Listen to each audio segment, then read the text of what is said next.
حدیث پاک میں فرمایا گیا اذا قال الامام سمع اللہ لمن حمد فقولوا اللهم ربنا لك الحمد فإنه من وافق قوله قول الملائكة غفر له ما تقدم من ذنبه۔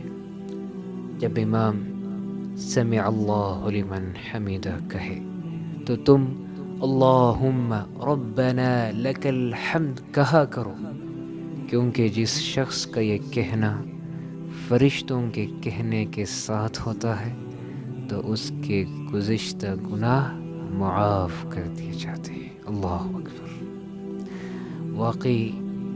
واقعی یہ عظیم و شان کلمہ ہے، اس کا بے انتہا اجر و ثواب ہے، اس سے بندے کے درجات بلند ہوتے ہیں اور فرشتے اس کا ثواب لکھنے کے لیے ایک دوسرے پر سبقت کرتے ہیں۔ جی ہاں، ایک بار نبی رحمت للعالمین صلی اللہ علیہ وسلم نے رکوع سے اٹھتے ہوئے حسب معمول سمع اللہ لمن حمیدہ کہا، پیچھے سے ایک شخص نے اس کے جواب میں ربنا ولک الحمد حمدا کثیرا طیبا مبارکا فیہ کہا۔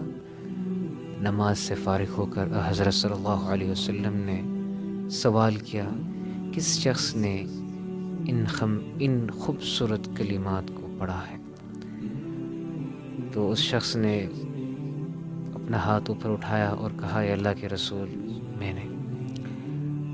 تو نبی رحمت صلی اللہ علیہ وسلم نے اس شخص کو بشارت دیتے ہوئے ارشاد فرمایا، لقد رأيت بضعة وثلاثين ملكا يبتدرونها أيهم يكتبها أولا۔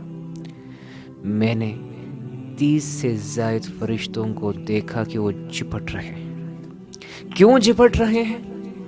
کہ ان میں سے کون سب سے پہلے ان کلمات کو لکھ لے، یعنی ان کلمات کے ثواب کو جلد سے جلد لکھنے کے لیے ہر فرشتہ دوسرے پر سبقت کی کوشش کر رہا تھا۔